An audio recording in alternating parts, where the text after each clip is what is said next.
Bismillahirrahmanirrahim. Assalamualaikum warahmatullahi wabarakatuh. Alhamdulillahillazi arsala rasulahu bil huda wa din haq yusru ala dini kulli wa kafa billahi syahida. Asyhadu an la ilaha illallah wahdahu la syarika lah wa asyhadu anna Muhammadan abduhu wa rasuluhu ma la nabiyya ba'da.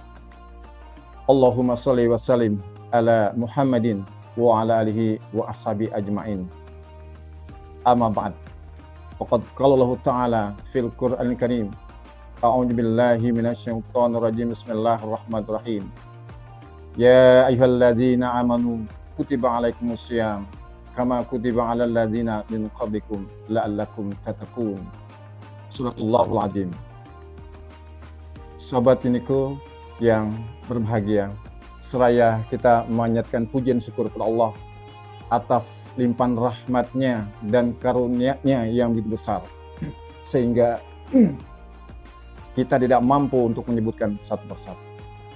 Selawat beriring salam semoga tercurah kepada qudwah kita, yaitu Nabi Muhammad Sallallahu Alaihi Wasallam, kepada keluarganya, para sahabatnya, tabi'ut tabi'in, dan kepada pengikutnya hingga akhir zaman. Semoga kita adalah termasuk orang-orang yang istiqomah melaksanakan sunnah-sunnahnya. Amin.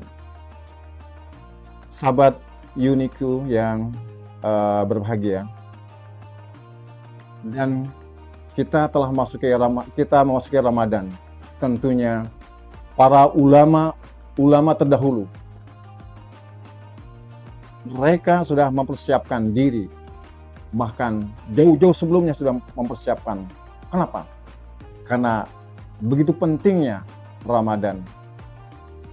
Kenapa Ramadan merupakan bulan yang terpenting? Karena Ramadan adalah sebagai syahrul mubarak, bulan yang penuh keberkahan. Bulan diturunkan Al-Quran. Syahrul Ramadan alladzi unzila fil Quran hudal linnas wa bainati minal huda wal furqan. Jadi bulan diturunkannya Al-Quran sebagai petunjuk bagi manusia. Dan dalam Al-Quran sendiri adalah memberikan penjelasan antara pembeda yang hak dan yang batil.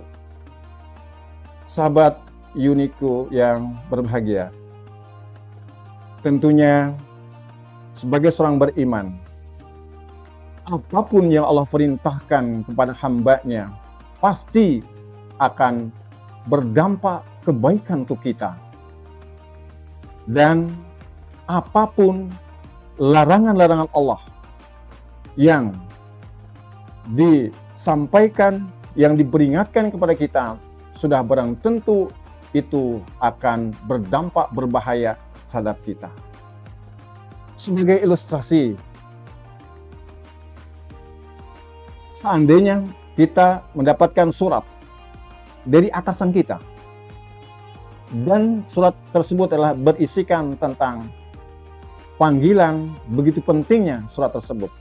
Manakala kita tidak menghadiri, maka status kepegawaian kita, atau barangkali seorang pelajar, karena itu surat dari atasan, maka akan berdampak buruk terhadap kita. Sebagai orang yang cerdas, tentu ia akan memenuhi panggilan tersebut demi kemaslahatan dan keberlangsungan diri dan keluarga. Sahabat Uniku yang berbahagia, apalagi hal ini yang memerintahkan Allah. Tentunya apabila kita abaikan, maka kerugian besar bagi kita. Oleh karena itu, sahabat yang berbahagia, wabil khusus para jamaah dan anak sekalian, sudah barang tentu kita beriktikad baik di bulan Ramadan ini. Kita isi Ramadan dengan semaksimal mungkin dengan berfastabiqul khairat, berlomba-lomba untuk melakukan kebaikan-kebaikan. Jangan sampai kita termasuk orang-orang yang rugi. Kata Nabi, sakiyun abdun mudrakar Ramadan. Ada seorang hamba yang betul-betul celaka ketika masuk ke Ramadan. Kenapa? Orang tersebut tidak mendapat ampunan. Oleh karena itu, Rasulullah dalam salah satu hadisnya adalah man shoma ramadhana imanan wahtisaban ghufir lahu ma taqaddama min dzambi. Barang siapa yang berpuasa pada bulan Ramadan dengan penuh keimanan dan perhitungan, niscaya Allah akan mengampuni dosa-dosa yang telah lalu.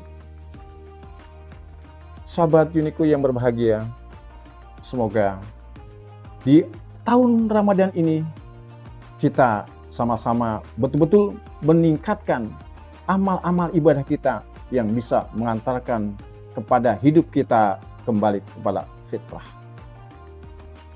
Sama-sama kita maklum, sahabat Uniku yang berbahagia. Kenapa demikian? Karena bulan Ramadan adalah merupakan satu bulan yang penuh keberkahan. Bulan diturunkannya Al-Quran dan bulan penuh pengampunan. Bahkan suatu ketika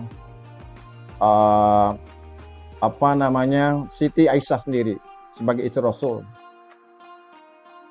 menjelaskan, An Aisyata radhiyallahu anha qalat ma ra'aitu Rasulullah sallallahu alaihi wasallam istakmala siyaman fi syahri faqat. Dari Aisyah radhiyallahu anha berkata, aku tidak pernah melihat Rasulullah SAW berpuasa 1 bulan penuh illa Ramadan, kecuali pada bulan Ramadan. Wa ma ra'aituhu fi syahrin aksaru minhu siyaman fi Sya'ban. Dan aku tidak pernah melihat beliau berpuasa pada bulan-bulan lain dari lebih banyak daripada bulan Sya'ban. Artinya jelas di sini bahwa Rasulullah SAW adalah berpuasa sebulan penuh pada bulan Ramadan. Kenapa? Karena Allah mewajibkan kutiba alaikumusiyam. Maka ayat selanjutnya adalah ayyamam ma'dudat. Dan puasa 1 bulan ini adalah hanya beberapa hari saja. Oleh karena itu sudah sepantasnya bagi orang-orang yang beriman untuk senantiasa memaksimalkan bulan Ramadan ini dengan penuh khusyuk dan tadarruk kepada Allah SWT. Sobat Unique yang berbahagia, tentunya di bulan-bulan yang penuh mubarak ini, jangan sampai kita termasuk salah seorang yang ketika Nabi di atas mimbar, melangkah pertama adalah Nabi mengucapkan amin. Melangkah tangga yang kedua, Nabi mengucapkan amin. Kemudian sampai ke tangga yang ketiga, Nabi juga mengucapkan amin. Selesai Nabi turun dari mimbar, para sahabat bertanya, ya Rasulullah SAW, mengapa gerangan tadi mengucapkan amin sampai 3 kali?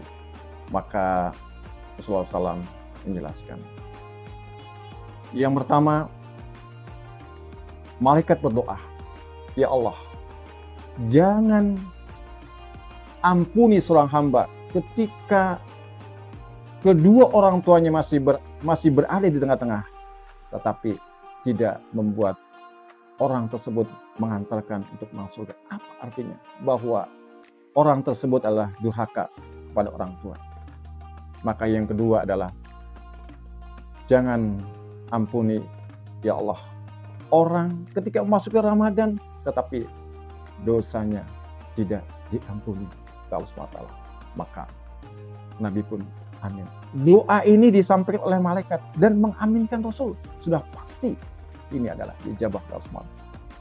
Maka yang ketiga adalah ketika disebut nama Muhammad SAW, orang ini tidak mengucapkan Sallallahu Alaihi Wasallam atau mereka sangat pelit untuk mengucapkan atau berselawat kepada Nabi Muhammad SAW.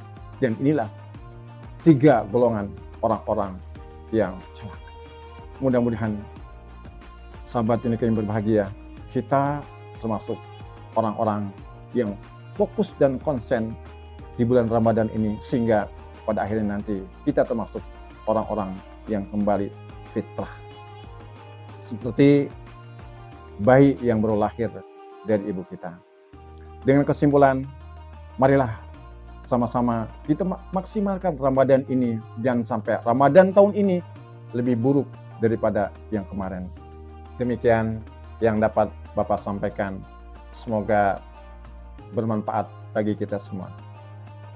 Assalamualaikum. Sampai jumpa di cerita Hikmah Ramadan STT Baitul Jihad lainnya. Wassalamualaikum warahmatullahi wabarakatuh.